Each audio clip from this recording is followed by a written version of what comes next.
So when we think about innovation, we think about leadership, and I really have to applaud our keynote this morning. I mean, it was just phenomenal when he talked about focus on the strengths, less on the weaknesses, and to create a culture of partnership. And that's what we have to do with our clients, is to create a culture of partnership. And I'm very pleased and humbled and honored to have a very, very dynamic panel this afternoon for you. Let's have Ms. Meltem Denser, the VP of Platform Capabilities at John Wiley & Sons, to please come on up. Let's give her a round of applause, please.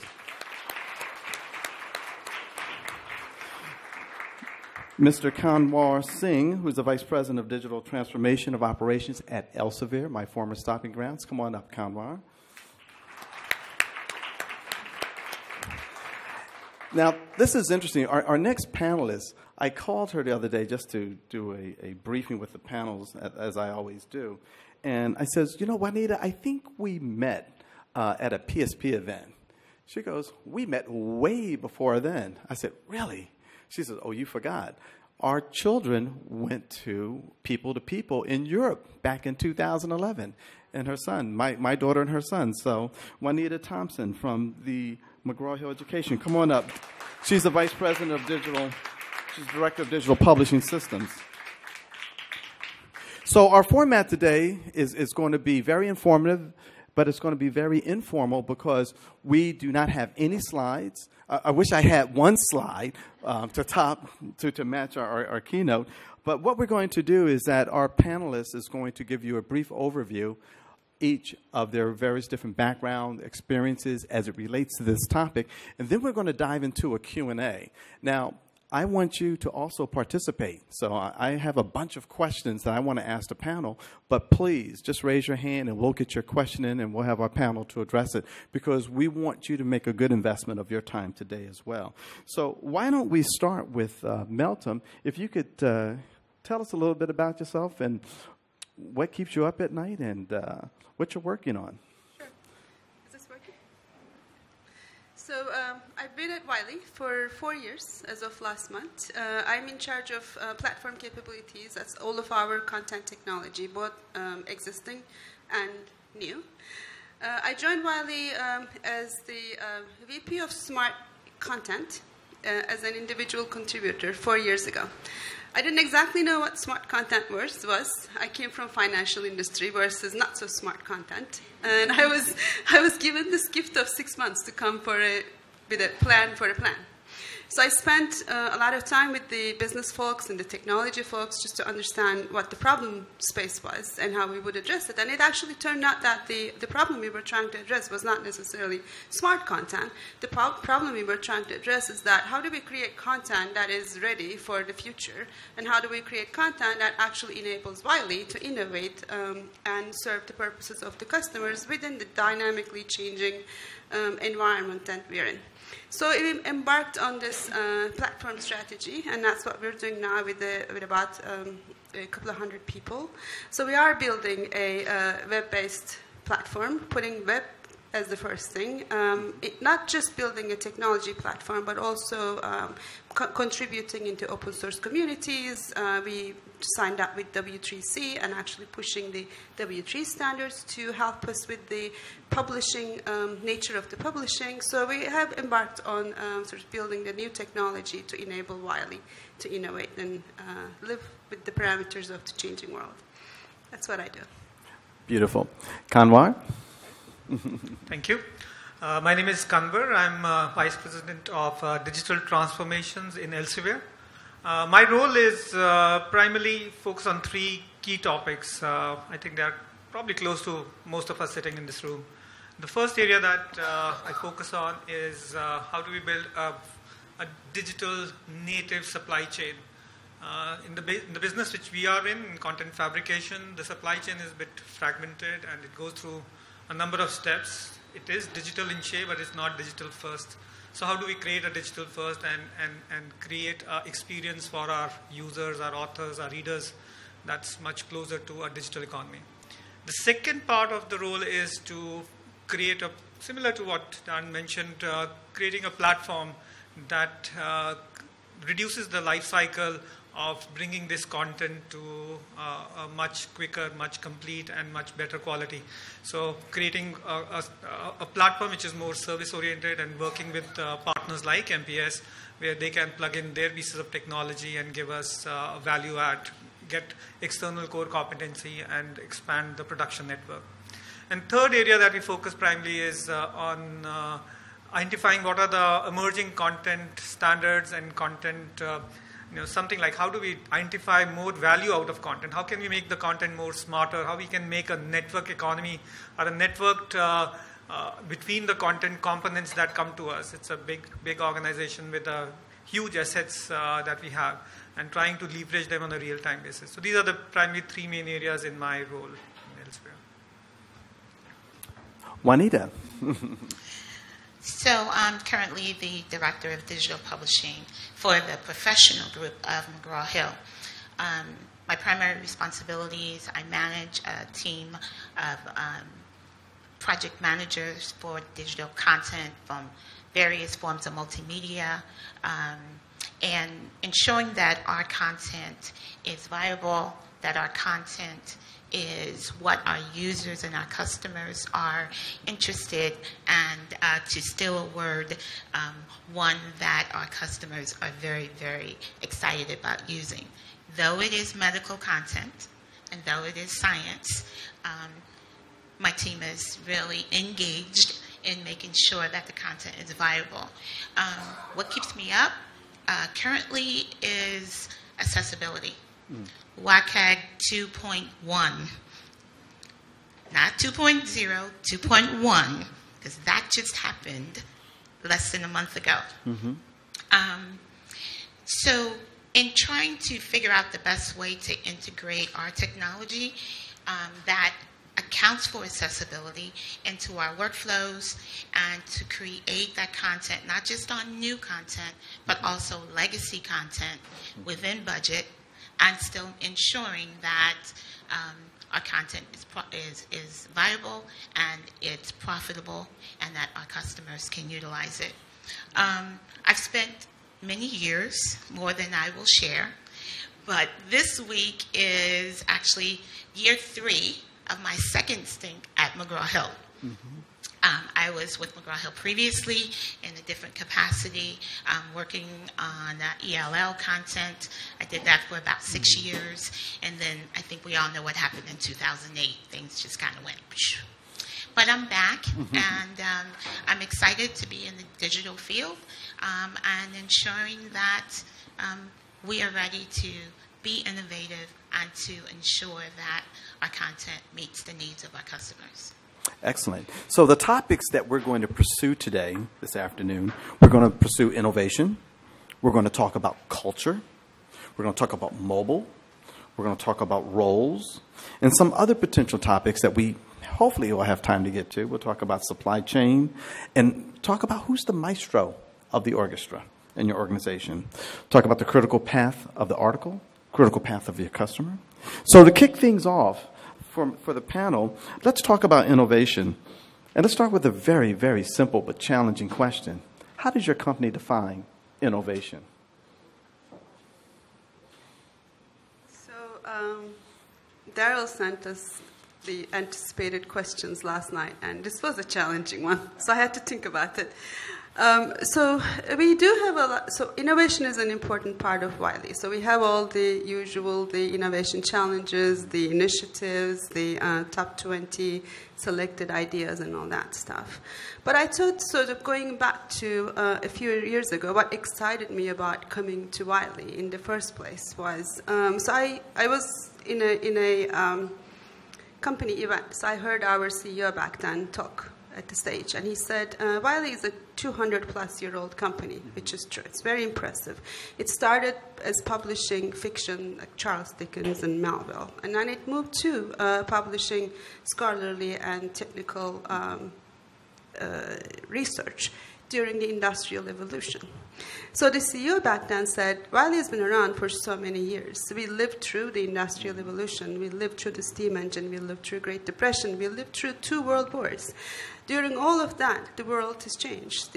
Our audience has changed, but we managed to innovate, stay, and actually tell our story in different ways to different customers and fulfilling different needs. I think that is sort of at the core of how Wiley defines innovation. Okay.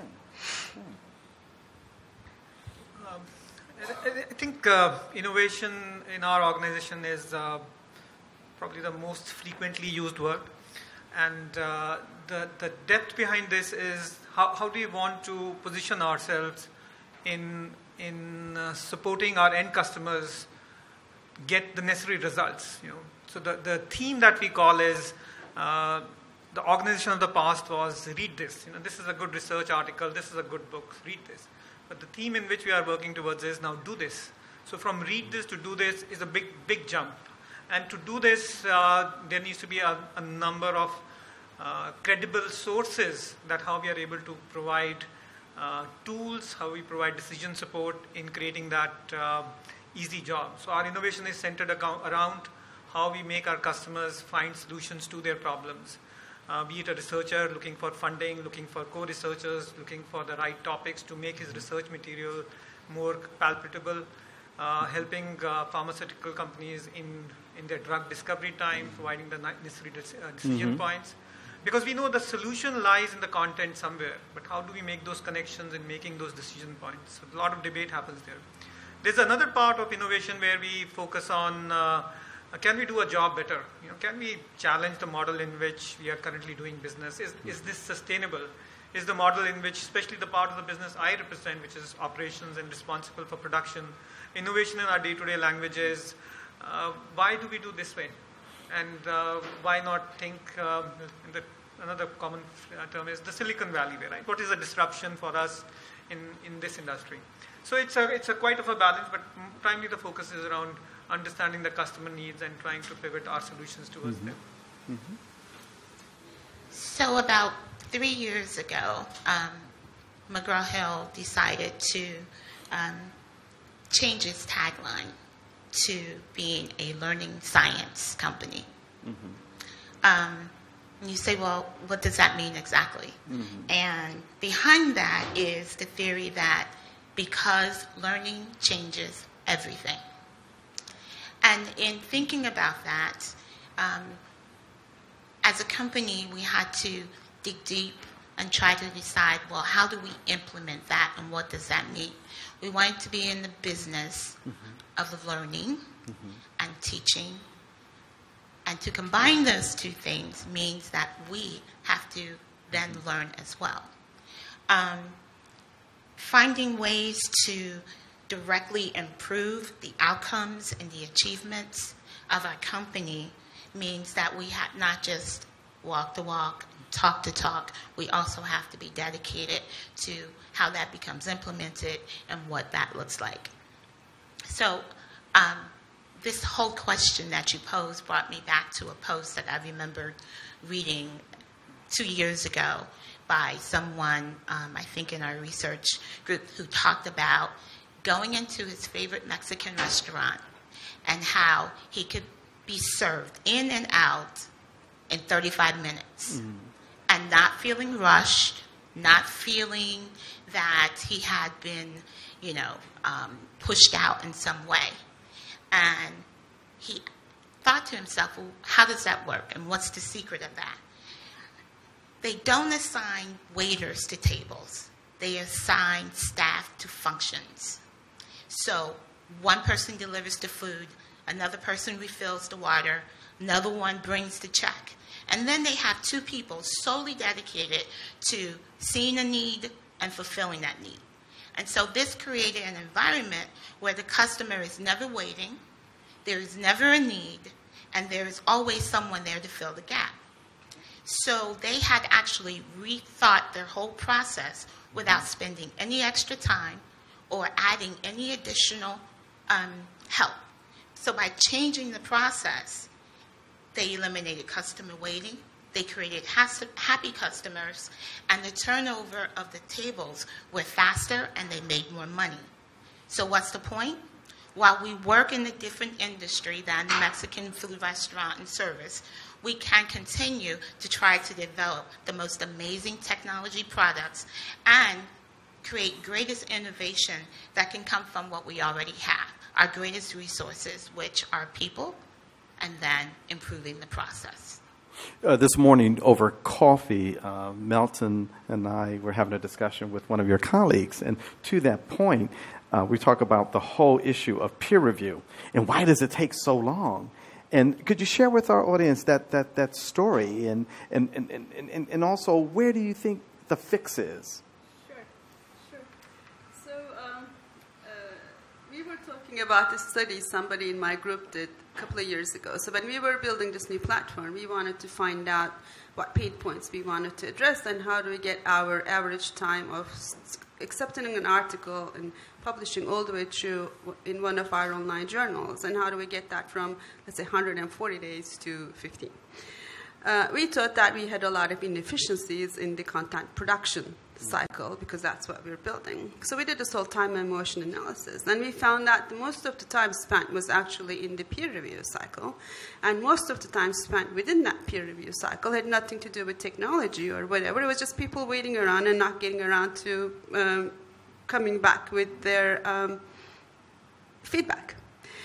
So not much you can do with technology to solve it, but we actually did go about looking at how do we design peer review better? How do we maybe, let's say, come up with ways to incentivize the peer reviewers? Do we actually give them badges? Do we rate them? Do we sort of encourage them to come back? Do we send them reminders? So we still haven't 100% solved the problem. We're working on it. But again, I think innovation is not so much as finding the solution to world hunger or anything like that, but understanding what problem you're trying to solve as the problems happen and finding creative ways to address it. So in the peer review space, we are actually looking at many ways to see how to do that better or differently.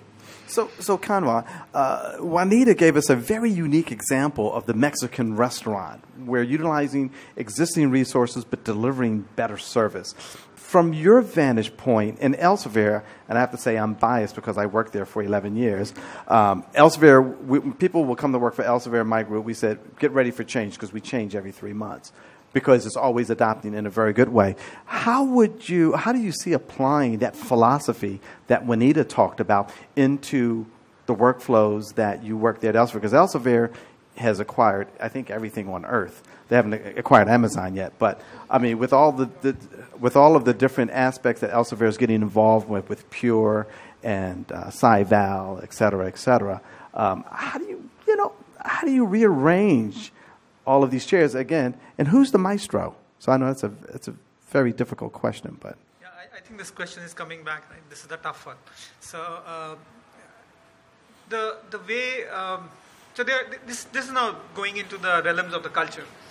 I think the organization has always kept a low threshold to bring ideas on the table. And it was actually one of the challenging statements for me when I started about 6 years back, that everybody has a good vote on the table. But then I started seeing the value because you have a vote on the table, then you can say your mind, say your stuff, that this is a good idea or not a good idea. So from a cultural perspective, it creates an opportunity for someone to say, why are we doing a process like this and what is the area of optimization? The second is to remain ahead on the space of technology. I think we have continuously pivoting ourselves to become organization which embraces technology. So even operations, it's a technology-driven operation. It's a technology-driven quality. It's a technology-driven XYZ function.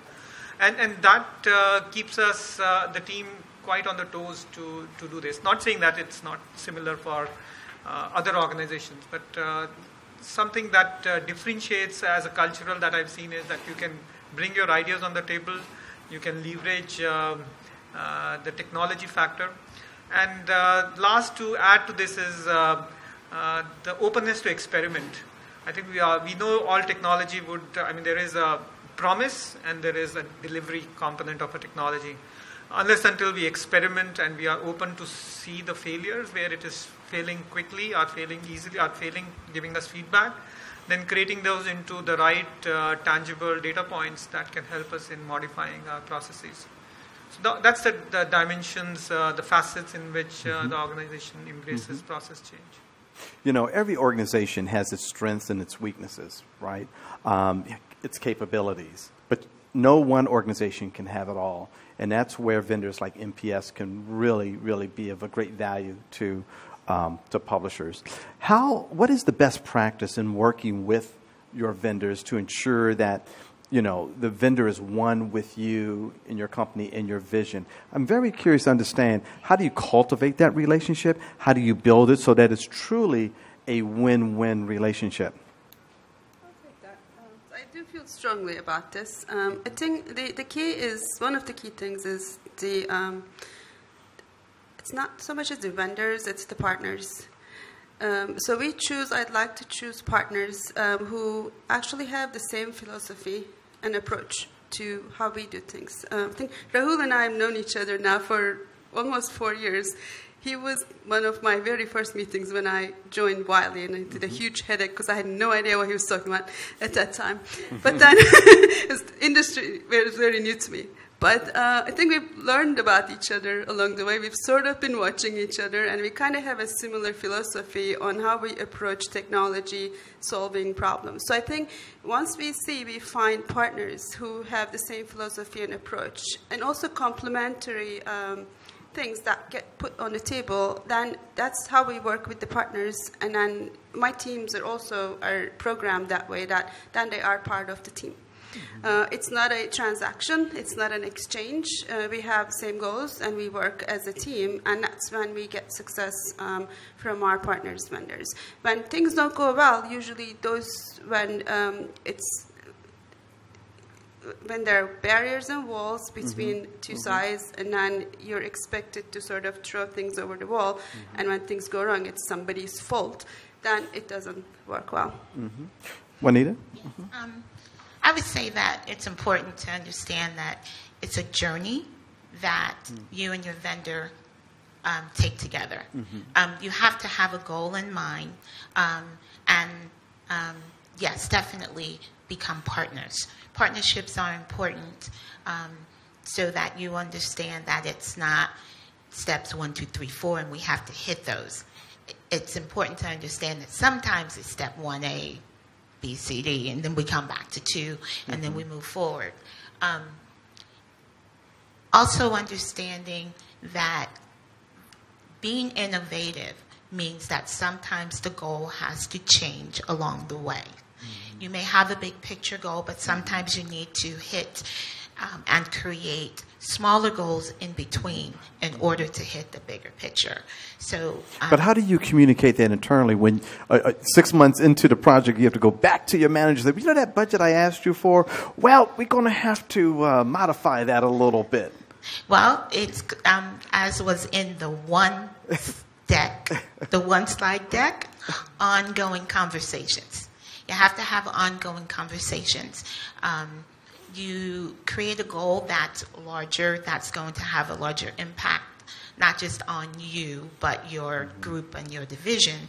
And through ongoing conversations, are you able to then revise those, hopefully, in a positive manner, or recognizing, you know what, we said we would get steps 1 through 5 achieved this year, but for various reasons, good reasons, financial reasons or otherwise, we're only going to get through step 1 through 4.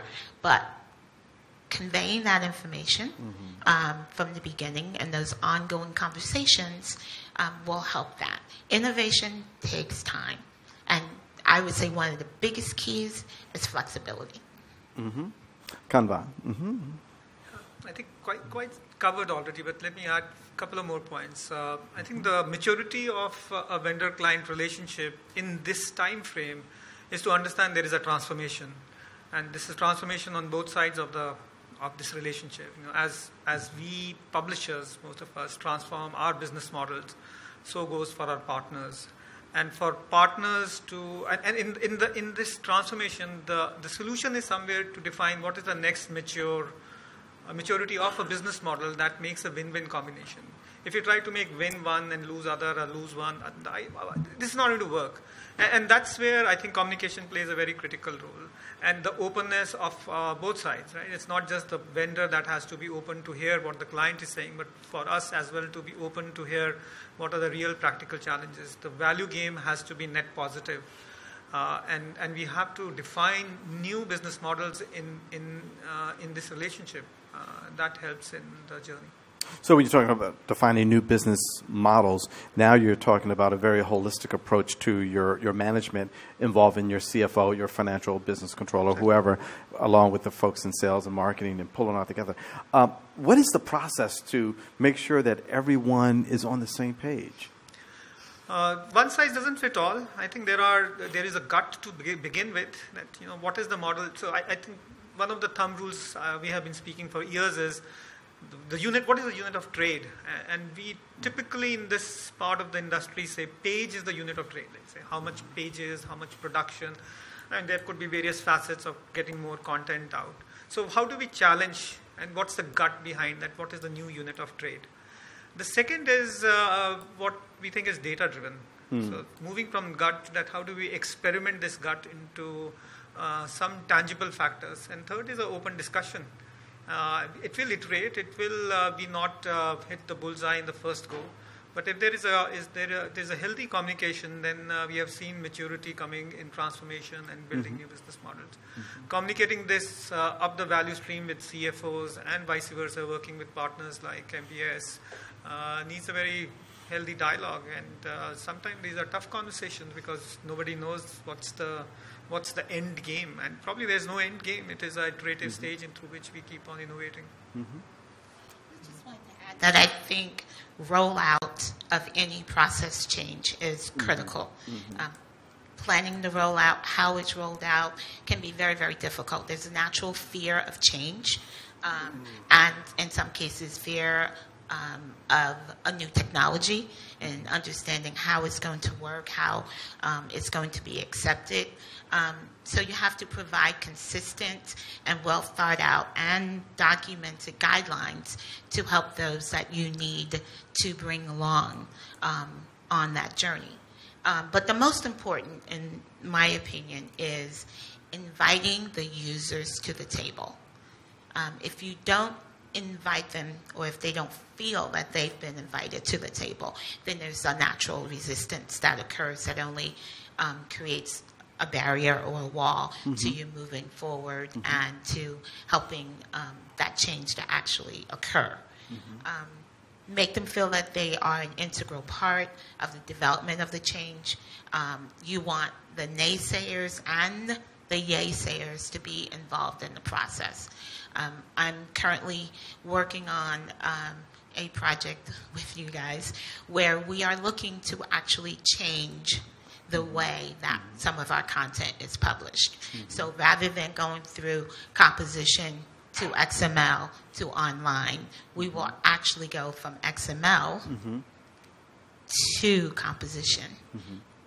And then that provides us the opportunity to either print if a book is needed or not. But the driving factor is no longer composition cost and all of the facets that are involved with that, whereas they are still an integral part of the project's development.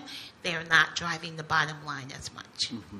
We are talking about getting everyone on the same page, getting people aligned. So, Melton, what is without disclosing any proprietary information from Wiley, which is a phenomenal company, Jay Flynn's a good friend of mine, what are some of the best practices as to how you get everyone on the same page? Because you can document it, but folks have to be trained, they have to be brought into the process, as Juanita has said. What are some of the best practices that you find that works at Wiley? Yeah. So I'd say we're still learning this at Wiley, but Jay Flynn and I have been working very closely for the past 3-4 years. We've sort of been going ups and downs on this journey of completely revamping how we approach publishing research. What I find works is that, especially if you're going after something that is usually complete step change, and that has the potential of sort of being an organ rejection in the organization. It is important to have a core group of people to be there, to stay together, and to, for better or worse, to see things through.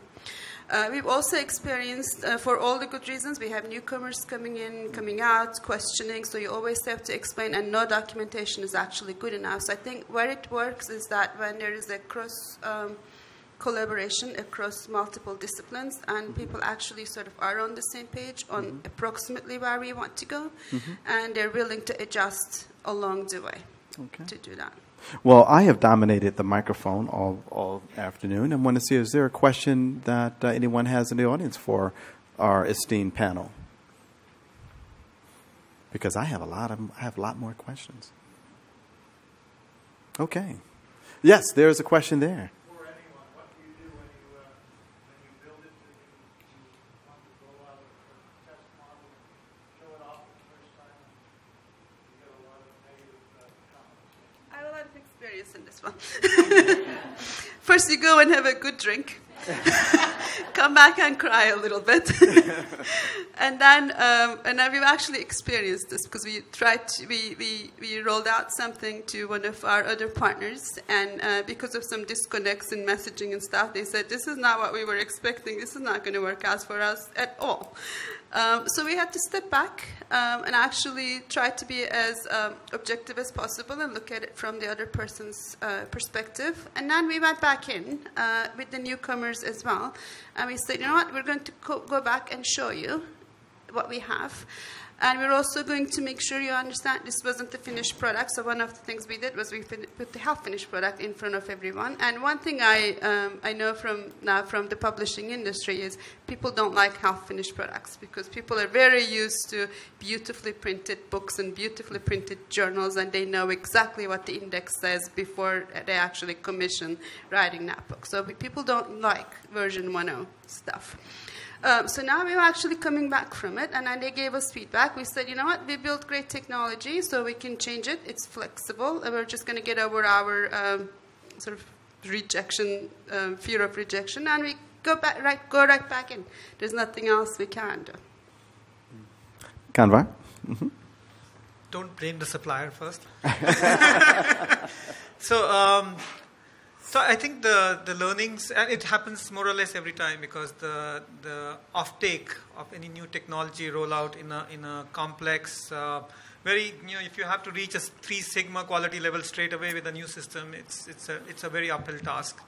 But it's also very important for the leadership team to take the feedback on a positive stride and keep the teams protected.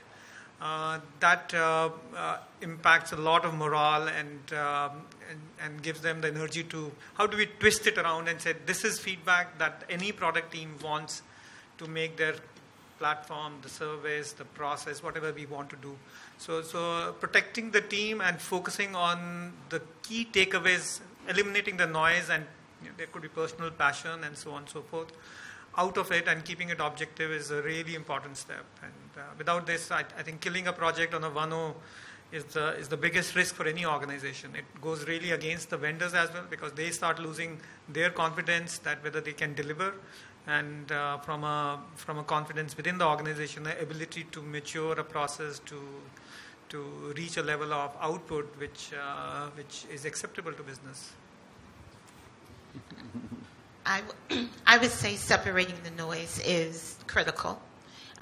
There is some value in some of the negative feedback that you get.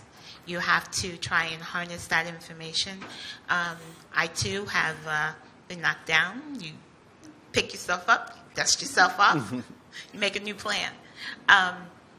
But reaching out in communication to the naysayers and find out what's at the heart of their negativity, and then figuring out how you can incorporate that either into the new process or the rollout or wherever the impact points are most positive is the best way to move forward. But you don't give up. You just make a new plan. All right. Okay. So let's talk about mobile for a second. Now, one of my latest binges I've been on for the last year is accessing content on a mobile device.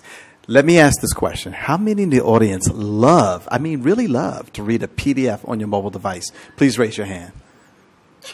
Okay. Could you please have the police come escort this woman out? So I believe, this is my belief, when I was talking about semantic technology back in 2007, I left Elsevier to go to this company called Collexus. People thought I had lost my mind. 2009, I'm presenting at the STM conference, Semantic Technology, and Karen Hunter. How many of you know Karen Hunter? Okay, great, awesome Elsevier executive. She just recently passed away. So, but I learned so much from Karen. But Karen asked me, how come we haven't bought you guys? And I said, well, your guys think that you guys already got this technology. So Karen said, nope, we don't. So Elsevier bought us a year later. Now, I've been on this mobile rant now for the last year. Brian O'Leary is here from BISG. I just did a blog for them. I feel that the mobile device is the first screen. It's not the last screen, but it's the first screen. And how are you going to engage your users with the current mobile technology? And what do you see as the need for change as far as the formats of content on a mobile device? So this is another area we're working on right now. So I don't think I have the exact right answer. But so I think the mobile is not for reading a 150-page book or a material. I think the purpose of mobile is to convey the gist of what you're going to about to read, or actually pick the important pieces that can come alive on the device that actually keeps you interested and also gives you relevant information in whatever format it is. So we are experimenting with one of our German books right now to see what we can do with it, but it's definitely not putting the entire content into the mobile device, I think. Kanva? I think it's not a technology question, as per me. There are a lot of pieces of technology. Most of the industries are adopting this. You've seen how magazine and newspapers have adopted and changed. And most of the publishing organizations have also experimented in, say, HTML5 or liquid flows or whatever it is. I think it's the position in which the user engagement happens. And for a professional publisher, for a professional reader, what part of where does this fit into the engagement model? And if the PDF fits into an engagement model as an offline reading experience, then it will be a very difficult proposition to replace by technology itself. And the intent would be how you can create an online reading experience which is more richer than a PDF offline reading experience. And to create an online reading experience, you have to create more and make it easy so the behavioral aspects can be addressed with that pieces of technology. A lot of experimentation is happening in this space, and I'm sure my colleagues would also be doing something similar. I think we are also, STM is also sitting in that part of the post-research distribution mechanism where this is an acceptable norm, and it's not taken as, if you speak to our colleagues who are researchers, it's not a burning, I believe it's not a burning question for them because it is a consumption of information. If you are adding more value in that information at the point of distribution, then we will be able to switch that behavior. And you can start seeing trends happening from what Jim was highlighting, the newer set of researchers to a traditional who are an experienced set of people working in academia. For us, primarily our content is directed at students. And the students need to have the content available in as many forms and formats as possible. So currently, a student can sign into our content and it will work the same on the mobile devices as on a tablet, as on a laptop.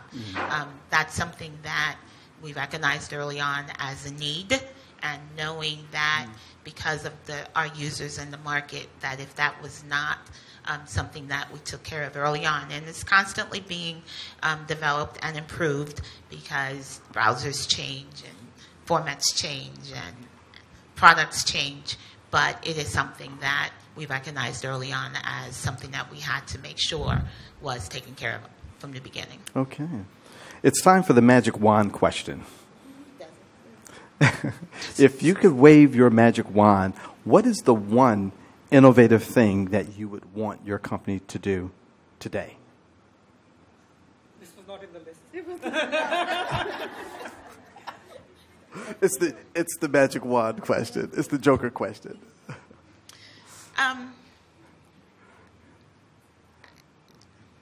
I always say this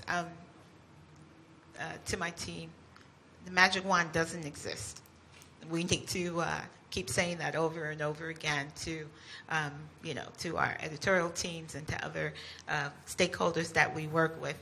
We can do a lot of things, but as much as we want, magic does not exist. So if I took this leave of my faculties and said, okay, there's a magic wand, I think it would be to get folks more accepting of change. Change is inevitable. Change usually happens for a reason. And if they could just be a bit more accepting and open to a process as it's rolled out. That's not to say you don't need the naysayers because they only make you better, but just to be open and accepting. Yes, a good way to answer a magic wand is to ask another question to you then. Yeah. So the way I will describe is if we do a fast forward and see 2023 or 25 and say where do we sit? Are we in a panel at that point of time? And if I had a magic wand that time, how would I solve this thing? And that's a tough one. And I think closer to what Mike mentioned, it's the people's ability to there is no shortage of ideas, but there is a big challenge to voice the ideas, and there is a big resistance many times in the organization to experiment with these ideas. So how do we create a culture where more ideas and experimentation happens to define the future state where we are able to say 5 years, 7 years from now, because there is a lot of disruption in this space. I think that's a more open thought process, people behind it. I think along similar lines, it would be great if sort of technology was considered as a sort of a first-class citizen partnership in the organization. And it doesn't magically solve every problem, and it learns by working with it. So if we actually had a really collaborative environment where technology is at the heart of the things, but not treated as if it doesn't solve one problem, it's not going to solve any problem, just this iterative approach to it. Fluid. I think then if you could do that, then you could drive change, you could innovate, you can fail fast, you can run long projects, anything can come out of that. I think that's at the core of what I would do. And when you think about culture, this morning the talk by our keynote was phenomenal when he gave us the statistics in regards to what is the productivity level within the United States. So the question is, what can we do as leaders in the culture that we all reside in to try to get that majority that is not productive to be more productive, because they're stuck into, well, this was my job description from 5 years ago. I'm still doing my job description from 5 years ago. But now the environment has changed, and I need to learn new skills. I need to learn new things, and I need to bring a different mindset. How do we as leaders communicate that and get that through our organization? I would say coaching, which was one of the items listed, but coaching is very, very important, and not, once a year, but on a much more consistent basis. I know one of the things I even learned this year is that it's important to, establish those one-to-one conversations. And coaching doesn't only occur, in a scheduled time. We're going to meet at 3. Coaching can occur in a hallway conversation. And likewise, you have to seek to be coached as well. So I would say coaching is one of the biggest keys. Kanwar? I think as leaders, our largest responsibility should be to create the right vision for the organization and pass that vision in as clear terms to the larger workforce, so they can correlate with this. If they know what is a driving force, then the workforce starts adapting themselves, identifying gaps where there are gaps to fix and align themselves. Mm-hmm. So if we are able to create a vision and clarity of goals, that this is how we see. It is a changing world. Annual PDP processes or objectives are no longer valid. My mm-hmm. business goals can change in 3 months, 6 months. And these practices have been existing for many years, and especially in an organization which is almost 200 years old, they are more difficult to change. So the agility through which the vision is communicated, mm-hmm. as well as the goals are set and communicated, not making a more theoretical, procedural ritual rather than collaborative dialogue. Why are we doing this, and how quickly we can disseminate information. Excellent. Yeah. Milton, bring us home. So I agree with everyone here.